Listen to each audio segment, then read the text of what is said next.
Hey guys, welcome back to the channel. Today we are making KegLand's all grain recipe kit, their usual hop specs XPA. Let's take a look at what's included in the kit and how to make it. First off, we'll go to KegLand website and find the product page. There are a bunch of different hops you can select for this recipe, and today I'm choosing Galaxy. Now scrolling down to add the recipe into my Brewfather app.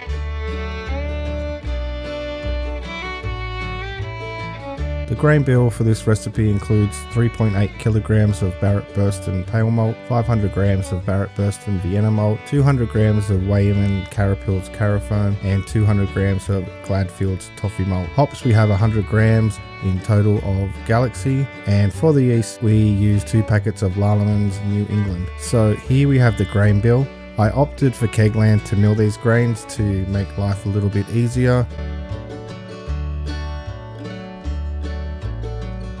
Also includes 4 packets of Galaxy hops,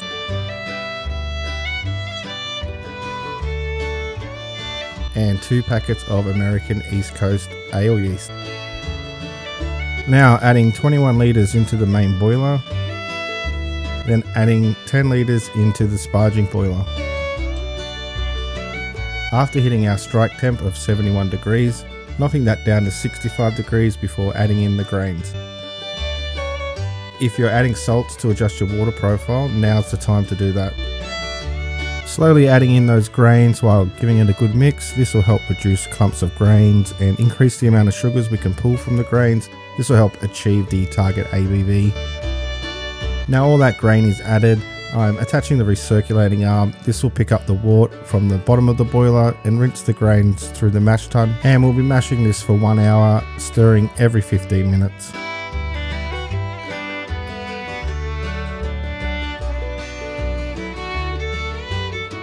Halfway through the mash, get your sparging water up to 72 degrees.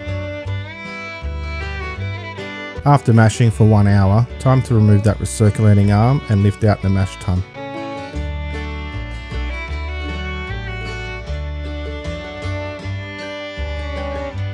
Connecting the hose to the boiler, then sparging the grains until we reach a pre-boil volume of 26 litres. After reaching 26 litres, time to remove the spent grains and set the boiler to maximum heat.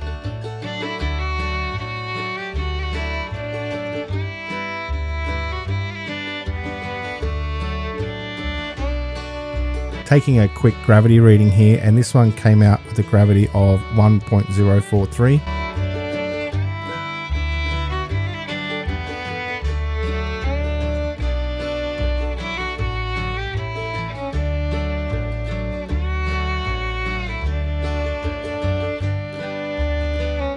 Now we are at a rolling boil, going to insert the hop spider and set the timer for 50 minutes. 50 minutes into the boil, time to add the first hop additions of 25 grams of Galaxy. After 10 minutes, time to remove the hop spider and let this wort cool down to 80 degrees.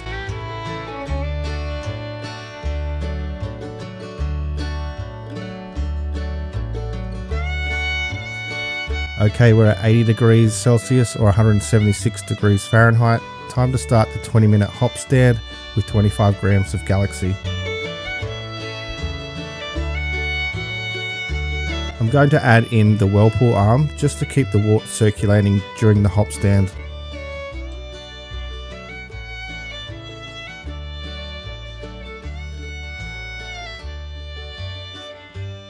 The 20 minutes is up. Now it's time to connect the wort chiller and get this wort cooled down to an appropriate temperature for the yeast, which is about 20 degrees.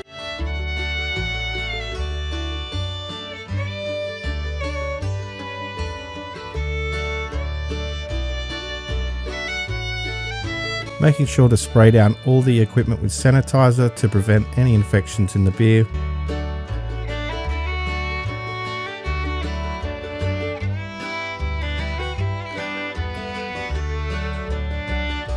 Time to pitch the yeast and give it a splash to oxygenate the wort. This will help the yeast do its best job.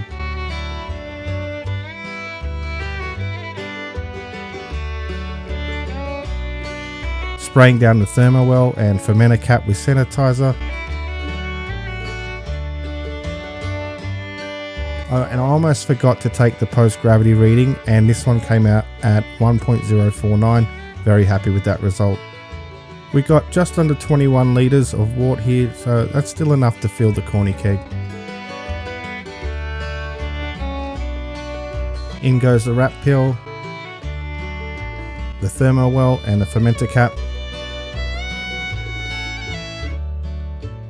Now screwing that on tightly. Now let's get this into the fermenter fridge.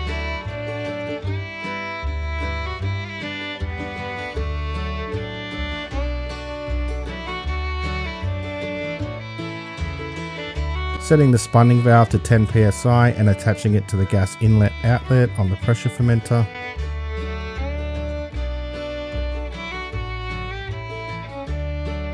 Setting the fridge to 20 degrees. Now 11 days later, going to release pressure valve and open up the fermenter.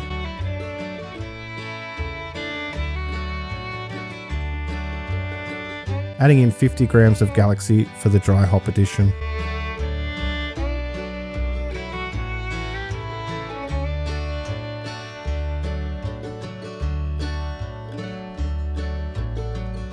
Closing back up that pressure fermenter.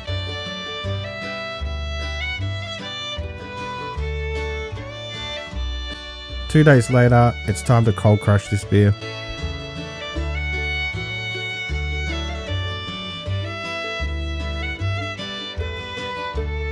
So inside the Brewfather app here, you can see the beer fermented just over a matter of 2 to 3 days, and not much changed for the next week or so. Then I did dry hop additions here, followed by the cold crushing. You can also see here a bunch of other stats that were recorded on the brew day. So if you are in the market for a tool that can help you during your brew day, and also keep brew day records, please consider using the affiliate link in the description below to help support the channel. Plus you also gain access to an endless amount of recipes in the Brewfather library. Alrighty, time to get this into the keg. Taking off that spunding valve, setting the CO2 bottle to 1 bar and connecting it to the gas side of the pressure fermenter.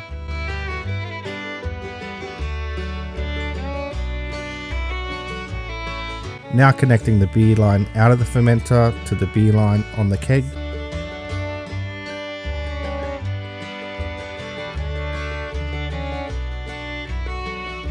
Connecting the release valve to the gas line on the keg and slowly releasing the valve until you hear a slight hissing sound.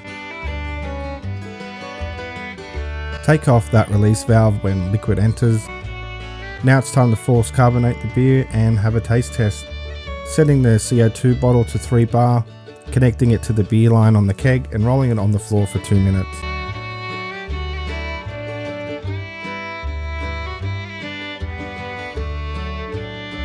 Release some of that pressure out and connect the lines inside the keg fridge.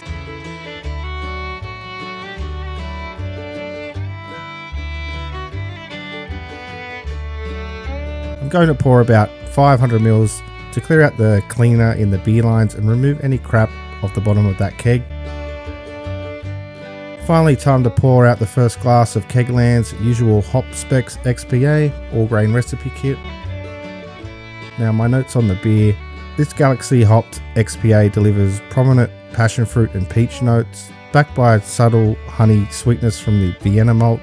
At 5% ABV, it has a soft, smooth mouthfeel with a balanced bitterness and clean tropical finish.